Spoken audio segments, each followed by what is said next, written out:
కొణిదెల పవన్ కళ్యాణ్ అమ్మ కడుపున ఆఖరివాడిగా పుట్టిన అందరికీ మంచి చేయాలి, మేలు జరగాలి అనే విషయంలో ముందువాడుగా ఉంటాడు.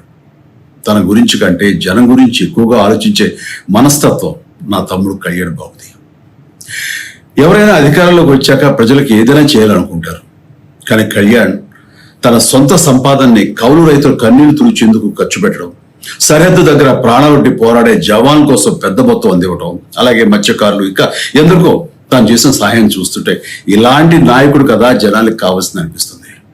ఒక రకంగా చెప్పాలంటే సినిమాలోకి తను బలవంతంగా వచ్చాడు, రాజకీయాల్లో మాత్రం ఇష్టంతోనే వచ్చాడు.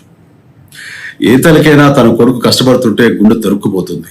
అలాగే ఏ అన్నకైనా తన తమ్ముడు అనవసరంగా మాటలు పడుతుంటే బాధ వేస్తుంది.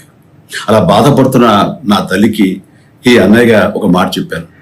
నీ కొడుకు ఎంతో మంది తల్లుల కోసం, వాళ్ళ బిడ్డల భవిష్యత్తు కోసం చేసే యుద్ధం అమ్మా ఇది. మన బాధ కంటే అది ఎంతో గొప్పది అన్నాను. అన్యాయాన్ని ఎదిరించకుండా మౌనంగా ఉండే మంచివాళ్ళ వల్లనే ప్రజాస్వామ్యం మరింత నష్టం అని నమ్మి జనం కోసం జన సైనికుడు అయ్యాడు. తాను బలంగా నమ్మిన సిద్ధాంతం కోసం తన జీవితం రాజకీయాల్లోకి అంకితం చేసిన శక్తిశాలి పవన్ కళ్యాణ్. ప్రజల కోసం, రాష్ట్ర భవిష్యత్తు కోసం ఆ శక్తిని వినియోగించాలి అంటే చట్టసభలో అతని గొంతు మనం వినాలి.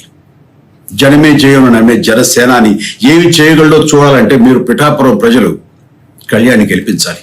మీకు సేవకుడుగా, సైనికుడుగా అండగా నిలబడతాడు. మీకోసం ఏమైనా సరే కలబడతాడు, మీ కళ నిజం చేస్తాడు. పిఠాపురం వాస్తవ్యులకు మీ చిరంజీవి విన్నపం, గాజు గ్లాసు గుర్తుకి మీ ఓటు వేసి పవన్ కళ్యాణ్ని గెలిపించండి. జై హింద్.